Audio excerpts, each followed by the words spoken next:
Most of the world is horrified at the chaos in Afghanistan, but the government of Pakistan wants the Taliban in power.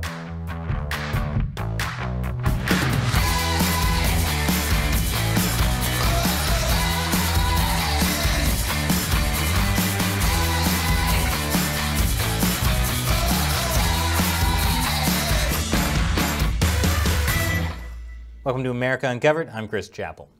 The U.S. pullout from Afghanistan has had devastating consequences for Americans, for locals who helped the Americans, and for America's allies.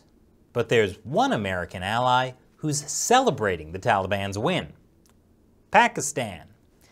This is Pakistani Prime Minister Imran Khan last week. When you become a mental slave, then remember that mental slavery is worse than actual slavery. It is more difficult to break the chains of mental slavery. In Afghanistan, they have just broken the chains of slavery. Did he just endorse the Taliban's takeover of Afghanistan? That's what a lot of people think. Also, he's treading deep into Kanye West territory with those slavery comments. Great! Now we've got a Kanye West and a Kanye East. Imran Khan has spent years criticizing America. He was elected prime minister in a wave of populism that included plenty of anti-American rhetoric. After he became prime minister, he toned it down a little, saying he wanted a balanced relationship with the U.S., like the relationship the U.S. has with India, Pakistan's rival. But Khan has also accused the U.S. of wanting Pakistan to clean up its mess in Afghanistan. While Pakistan and the U.S. are technically allies and security partners, the relationship status is it's complicated. So Khan's statements about the Taliban aren't too surprising. Plus, this isn't the first time Khan has said positive things about Islamic terrorists, like that time he called Osama bin Laden a martyr. He's even made the claim that the Taliban are normal civilians. He thinks these guys seem like normal civilians. In what universe? Besides Texas. Prime Minister Khan has also made assertions without evidence that most Afghan refugees who fled into Pakistan sympathize with the Taliban. That's like saying fleeing gazelles sympathize with cheetahs. Yeah, they ate my sister, but in their defense, they did run out of Cheetos. There's a reason why Khan paints the Taliban and other Islamic terrorists with rosy words. And it isn't because they're standing right behind him. Technically, they're standing above him. But Pakistan has a long history of supporting the Taliban.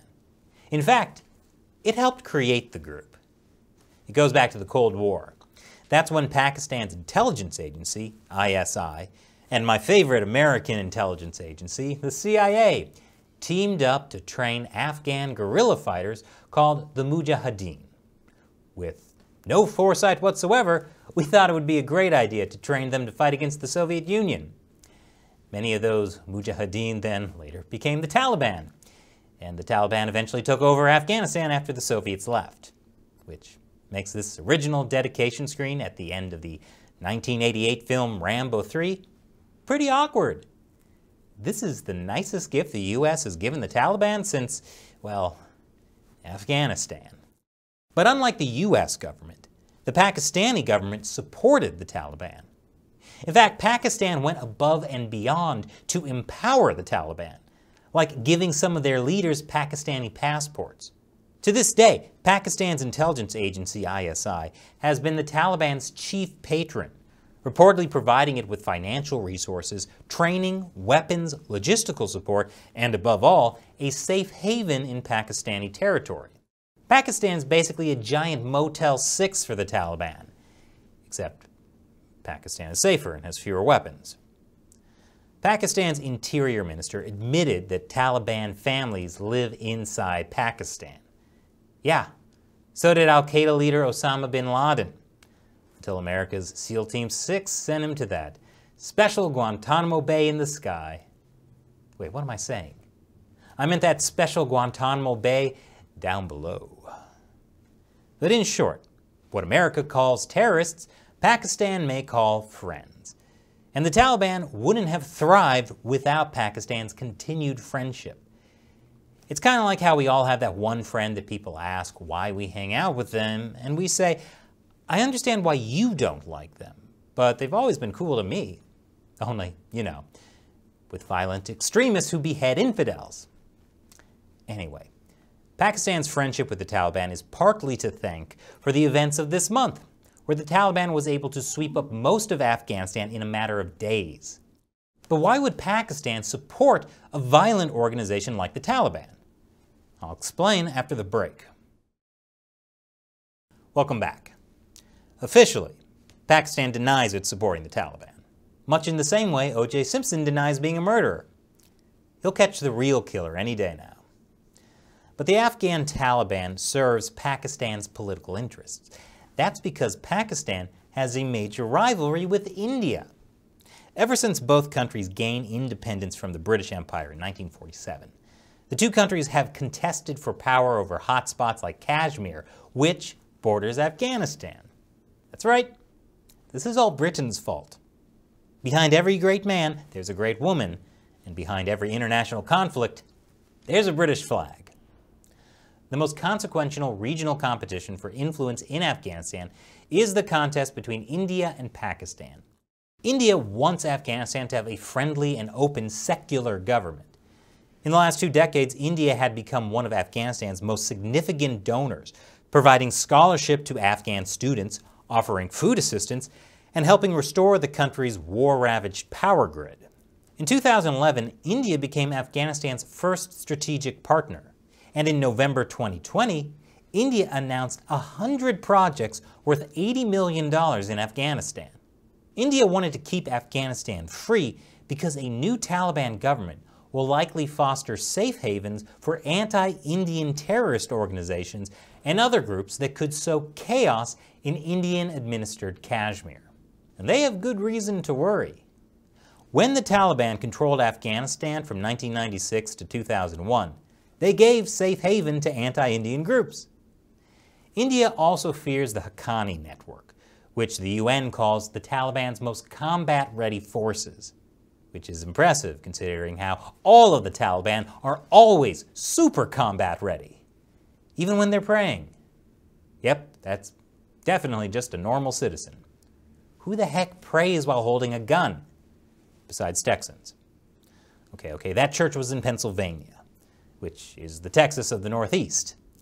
Anyway, back to the Taliban and their Haqqani network. The Haqqani network attacked India's diplomatic missions in Kabul in 2008 and Herat in 2014. So India would prefer to have a free and open Afghanistan, kind of like how gazelles would prefer their homes to be cheetah-free. But Pakistan sees it differently.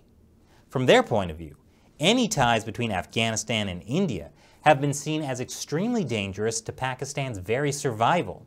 They fear that India may use Afghanistan as a backdoor to destabilize Pakistan, such as by fanning separatist insurgencies.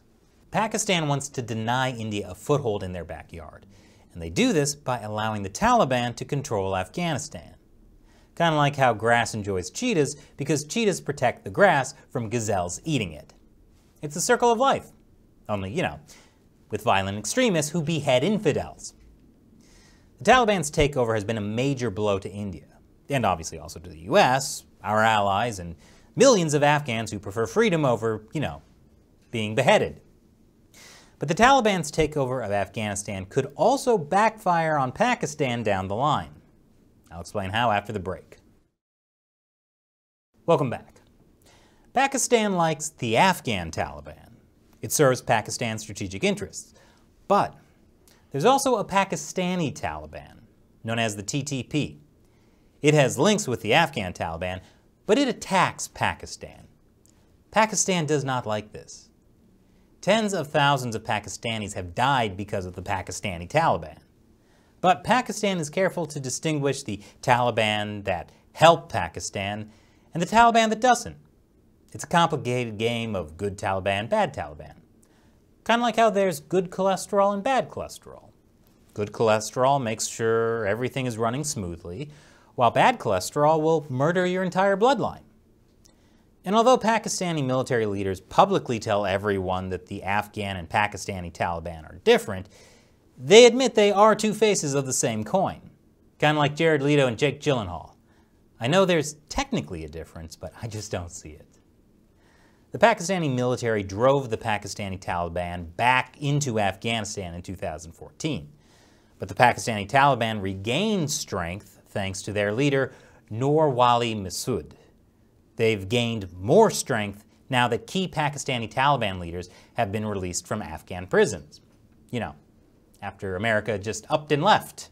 In our defense, though, this is still ultimately Britain's fault. Without them, there wouldn't be an America to just up and leave Afghanistan, so take that, Dad. Not too long after the Afghan Taliban success, Masood called for an independent state in Pakistan for the first time. Our fight is only in Pakistan, and we are at war with the Pakistani security forces. We are firmly hoping to take control of the Pakistani tribal border regions and make them independent. Masood's interview makes it clear that the Pakistani Taliban is not only prepared to militarily confront Pakistan, but it also has a support base and will attempt to win the support of local tribes. Wow, that snake you nursed back to health wound up biting you? Who could have seen that coming? You know, besides literally everyone. Even Stevie Wonder saw it coming. Since May, the Pakistani Taliban have been involved in more than 100 attacks aimed mainly at Pakistan security agencies. And it looks like the Pakistani Taliban won't stop. So it sounds like the Taliban's takeover of Afghanistan could end up strengthening the group that's hurting Pakistan. There's some speculation that Pakistan could work out a deal with the Afghan Taliban to constrain the TTP, but even if it comes to pass, there is a real question of how effective it would be. What do you mean? I'm sure the Taliban will keep their word, just like how they kept their promise to not invade Afghanistan as soon as the US left. Sources, however, said the Afghani Taliban are likely to face internal conflicts if they follow the directions of Pakistani army generals to arrest or eliminate the Pakistani Taliban leadership and cadre. So, the good Taliban doesn't want to stop the bad Taliban. It's almost like there is no good Taliban. This is a lesson that Pakistan and Rambo should have learned sooner. So what do you think? Leave your comments below. And if you like this show, please know we could not do it without direct support from viewers like you. Visit patreon.com/AmericaUncovered and contribute $1 or more per episode to help us keep the show going. Once again, I'm Chris Chappell. Thanks for watching America Uncovered.